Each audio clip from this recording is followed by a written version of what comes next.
edition of Touring News Daily. If you'd like to see the behind-the-scenes live look into how these shows get produced, follow me at twitch.tv/touringnews. If this content is helpful, share it with your friends and subscribe to the channel. Thank you. The United States Fed position on climate change. The San Francisco Fed is holding a conference on the economics of climate change, the United States Central Bank's first, on November 8th, and it is already overbooked. Organizers plan to livestream the day-long event for those who missed the cut. Climate change is on the Fed's priority list elsewhere as well. Researchers at the Richmond Fed last year concluded that hotter temperatures could slow economic growth, while staff at the San Francisco Fed have explored how to give banks more incentives to adapt to climate change.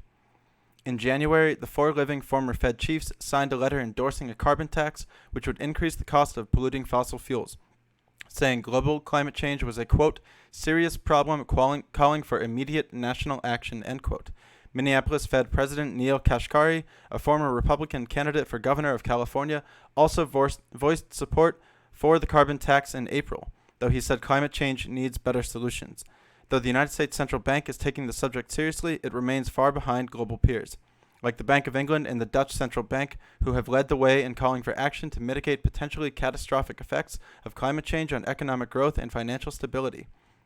Most of the G20 central banks, including the European Central Bank and the People's Bank of China, have signed up to the Network for Greening the Financial System, an information-sharing group. The International Monetary Fund, whose majority shareholder is the United States, also joined last week.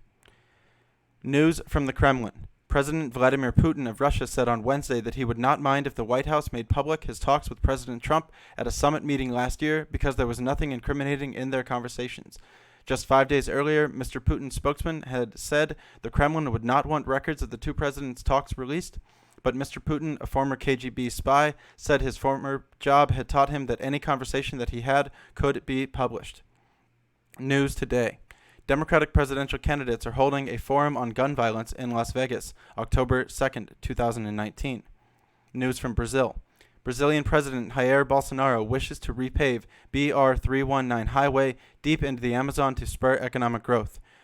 Groups are concerned that this could lead to more deforestation within the Amazon. News from the Vatican. Mike Pompeo comments at the Vatican about the Uyghur Muslims. Quote from Mike Pompeo.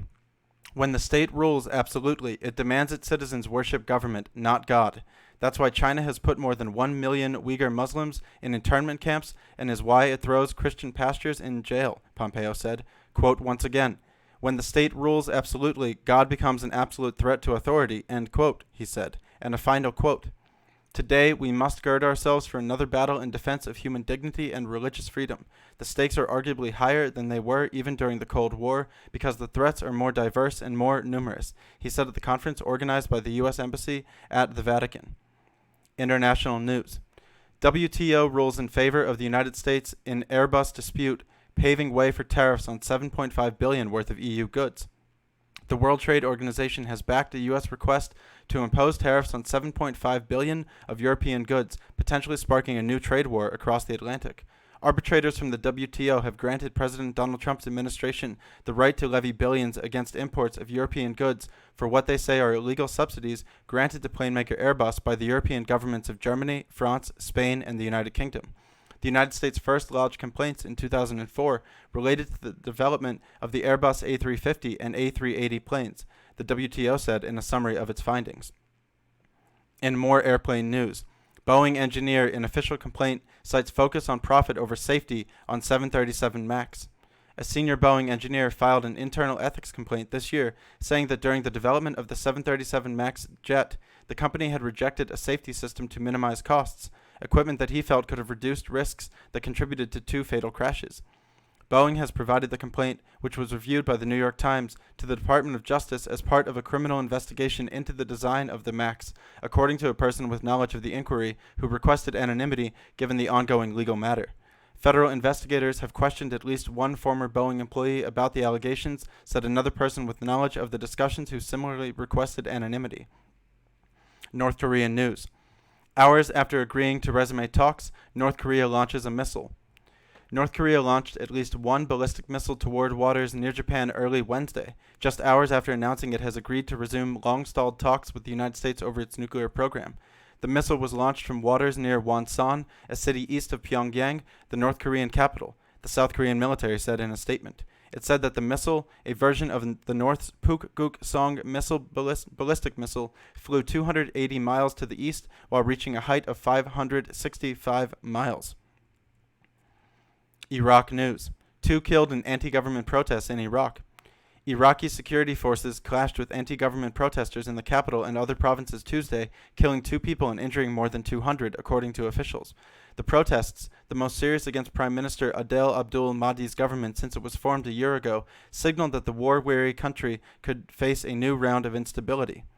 The protests were largely driven by economic issues, including what demonstrators saw as the government's failure to improve public services and create jobs. Quote, "We want the very basic rights, electricity, water, employment, and medicine, and nothing else," said Mohammed Jassim, a protester. Quote, "But this government is shooting at the crowd," end quote. Many demonstrators also held posters of a popular army commander, Iraq's counterterrorism chief, Lieutenant General Abdul Wahab al-Saadi, whose recent dismissal has set off controversy, with some people blaming it on Iran-backed politicians in the country. Mr. Abdul Mahdi removed General al-Saadi from the post last week and transferred him to the defense ministry. Iraqis largely credit General al-Saadi with leading the fight against the Islamic State, and many voiced anger at the unexplained move. Brexit news. Boris Johnson says he's ready for a no deal. Boris Johnson said he will offer the European Union a, quote, compromise, quote, in Brexit talks later on Wednesday, and threatened to walk away from negotiations if the bloc doesn't engage. Speaking to the Conservative Party members in Manchester, his vow to deliver Brexit with or without a deal was received with cheers. Irish Prime Minister Leo Varadkar said the signs that it could break the impasse are not encouraging. Johnson says there will be no checks at or near the Irish border, though he has yet to give details. Iranian news. Iran welcomes outlines of Europe's nuclear deal rescue plan. Iranian President Hassan Rouhani said he agrees with the basic framework of a European-led plan to revive the embattled 2015 nuclear deal. Quote, "The plan was acceptable in a sense, in terms of its outlines, as it called for Iran not to pursue nuclear weapons and to contribute to peace in the region and regional waterways," Rouhani was cited by saying on state television. He added that it also calls for the removal of U.S. sanctions on Iran, including allowing the resumption of oil exports. Rouhani said he couldn't agree to some of the phrasing used in the current draft of the initiative, spearheaded by Macron. His statements suggest that Iran, Europe, and the United States may have agreed to the core terms of a solution to the standoff plaguing the Gulf. The plan includes a $15 billion credit line that would enable Iran to export oil and would also restore the P5+1 framework of nations, France, the United Kingdom, Russia, China, and Germany, as well as the United States, who were signatories to the nuclear accord abandoned by the Trump administration last year. Iran has abandoned some of its enrichment obligations under the deal in response to the U.S. economic offensive, and Supreme Leader Ayatollah Ali Khamenei said the process would go on while Europe attempts to meet Tehran's demands. Quote, "We will continue to reduce our commitments and we should do so resolutely," quote, Khamenei said in a statement Wednesday, according to his official website. Iran will act, quote, "until we reach the ideal resolution," end quote. President Donald Trump to unveil Medicare plan in bid to contrast Democrat rivals. President Donald Trump will outline his vision for the future of Medicare this week, contrasting plans with Democrats in a speech promised to strengthen the program for elderly and disabled. Trump is scheduled to travel to Florida on Thursday, where he'll deliver a wide-ranging speech on his administration's health policy and announce an executive order regarding the Medicare system titled, quote, "Protecting Medicare from Socialist Destruction." More Iranian news. Victory for Iran's women as breakthrough citizenship law has been passed. Iran, for the first time, will grant citizenship to children born to an Iranian mother and foreign father after a long-awaited bill was signed into law by the powerful Guardian Council in a significant victory for women's rights. The law passed by Parliament with an overwhelming majority in May and ratified on Wednesday by the panel of senior clerics and judges, the state-run Islamic Republic news agency reported, citing council spokesman Abbas Ali Khadhoghdadeh. The measure is significant in the Middle East, where many countries don't allow mothers to pass their nationality onto their children if the father is a foreign national. In Iran, the new law will give tens of thousands of children access to social and healthcare services previously denied them on the basis that they were foreigners. News from France. France wants to harvest Facebook data to catch tax fraudsters. French President Emmanuel Macron is planning to give tax authorities the power to harvest data from Facebook, Instagram, and other social media to help detect fraud. The government wants Parliament to include an article in the 2020 budget law, granting the new powers to officials from the tax and customs administrations. The state will also screen online marketplaces like eBay, Vinted, or Le Bon Coin as part of a trial program that is slated to run for 3 years. This is not about searching your personal data, quote, from Budget Minister Gerald Darmanin said on LCI television Wednesday, quote, this is about some people who are trying to dodge taxes, end quote. He said the government was ready to see the article amended by lawmakers, but he hopes it will be maintained. Macron's administration is pushing ahead with the plan despite the objections of the national privacy regulator. The Paris-based organization said on the 30th of September that the plan marks a change in the government's use of personal data. Quote, this mechanism presents very particular challenges from the point of view of freedoms, given the impact of the mechanism on privacy and its possible effects of expression online, it said. France is not the first country to screen social media for tax reasons. In 2018, the UK authorities started to gather internet data for the same purposes. Under the French plan, data will initially remain on state servers for 30 days and will be retained for up to a year where there is suspicion of fraud, the government said on Tuesday. Donald Trump's new national security team promotes ex-Navarro aide. President Donald Trump's new national security advisor has again turned to his Asia team to fill his senior ranks. Robert O'Brien has appointed Alex Gray, formerly the National Security Council's Oceania and Indo-Pacific Security Director, to be a senior advisor, according to 3 people familiar with the plan. An NSC spokesman declined to comment. Gray previously worked as a deputy for Peter Navarro, Trump's trade and manufacturing advisor, who has repeatedly warned about the need to rebalance the U.S. relationship with China. Singapore news. Singapore's controversial, quote, fake news, quote, law comes into effect. A controversial fake news law in Singapore that critics worry will be used by authorities to clamp down on free speech took effect on Wednesday, according to the country's government gazette. The Protection from Online Falsehoods and Manipulation Act 2019 would allow government ministers to be able to order a correction to be carried alongside a false and misleading claim, and material not in the public interest to be taken down. With general elections just around the corner in the city-state, the leader of a new opposition party worries the law could be used to muzzle dissent, though ministers have said legislation is needed to deal with the spread of misinformation that could undermine free speech. Any company found in breach of the law and refuses to comply with corrective orders issued by the government could face fines of up to 1 million Singaporean dollars or United States dollars 722,282, while individuals may serve up to 10 years in prison. It will cost $200 to file a court appeal to challenge a minister's decision. The new law had overwhelmingly won support in Parliament in May with a 72-9 vote.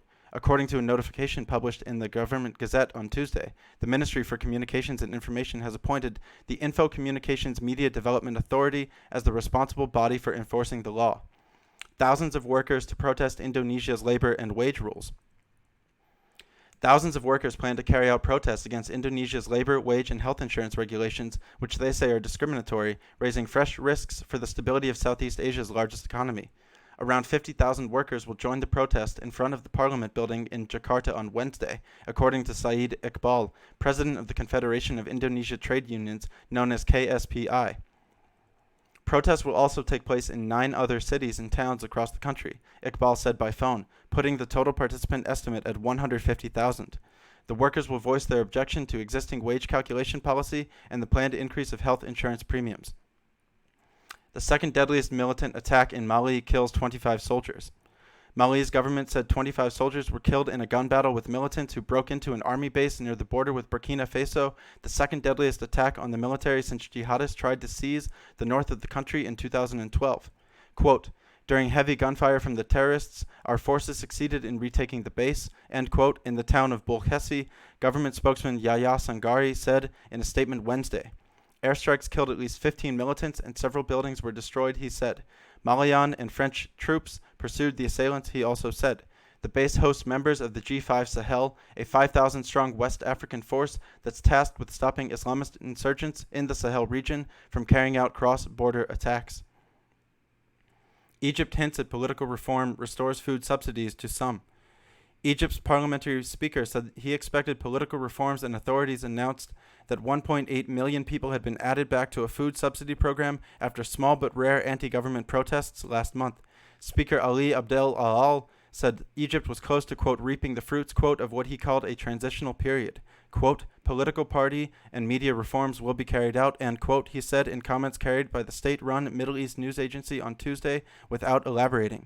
Separately, the supply ministry said that since February, 1.8 million citizens had been added back to the food staples system in accordance with directives from President Abdel Fattah al-Sisi. The program provides discounts for items such as rice and pasta for more than 60 million of the 100 million people in the Arab world's most populous union. Ukraine peace talks get a breakthrough as Kiev accepts compromise. Talks to end the 5-year conflict in eastern Ukraine produced the first major breakthrough since a lapsed 2015 peace accord, paving the way for an international summit to cement progress. Negotiators meeting Tuesday in the Belarusian capital of Minsk agreed on a schedule under which elections will be held in the breakaway regions and a new law will be passed granting them special status. The plan was proposed by Frank-Walter Steinmeier when he was Germany's foreign minister and is known as the Steinheimer Formula. About 53% of Ukrainians support the idea of elections in the east once Ukraine regains control over the territories, according to the poll by the Kiev-based rating group. More than half back non-military steps to solve the conflict, including autonomy in the areas affected. The next step in peace process is set to bring in the leaders of Germany and France alongside Zelensky and Russian President Vladimir Putin, the so-called Normandy format for talks. Blackstone is warned Denmark will act on high apartment rents. Denmark's new left-wing government pledged tough talks to control housing costs and signaled out Blackstone Group for unsustainable rental practices. Kjær Dybvad, the Danish housing minister, said Blackstone is, quote, challenging local legislation where there are holes, and, quote, by taking advantage of those holes, the concern is that properties are being bought up and then rented out at high prices that Danes are finding increasingly difficult to afford. Speaking in an interview in Copenhagen on Tuesday, Dybvad said that, quote, it's clear we need to do something about this, and, quote, beginning new quote, we're not going to legislate around an individual firm, but the way this has been going so far isn't sustainable. If Blackstone agrees to conduct itself in a different way in Denmark, in a more sustainable way here than in many other places around the world, then it's clear they're allowed to be here on the same terms as others. Danish Prime Minister Frederiksen also used her speech to lawmakers to zero in on the housing market. Quote, an American private equity fund is purchasing our houses, she said, and she touched on the list of financial scandals that have angered Danish voters in recent years. Quote, does greed know no boundaries? Apparently not, she said. Elizabeth Warren proposes steep lobbying taxes on top U.S. companies.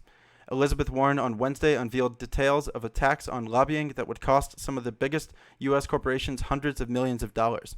Under her proposal, companies that spend between $500,000 and $1 million a year on lobbying would pay a 35% tax on their expenditures. The rate would increase to 60% for spending of more than $1 million and to 75% above $5 million.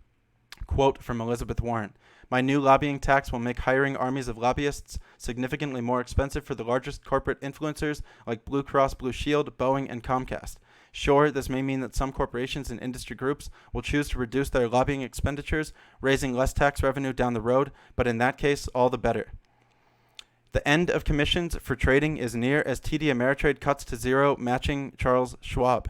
TD Ameritrade said late Tuesday that the company will eliminate all commission fees for online U.S. stock, exchange-traded fund, and options trades. The move came hours after brokerage giant and competitor Charles Schwab said it is ending commissions for online trading next week. Analysts expect most of the industry to follow suit. Stocks tumble, bonds climb. United States stocks tumbled to the lowest since August as another disappointing report fueled fears that the American economy is slowing.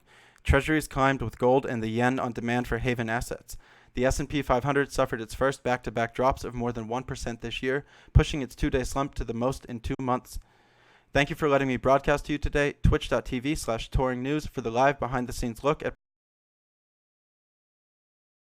useful content. Be well. The end of the October 2nd, 2019 show. Thank you.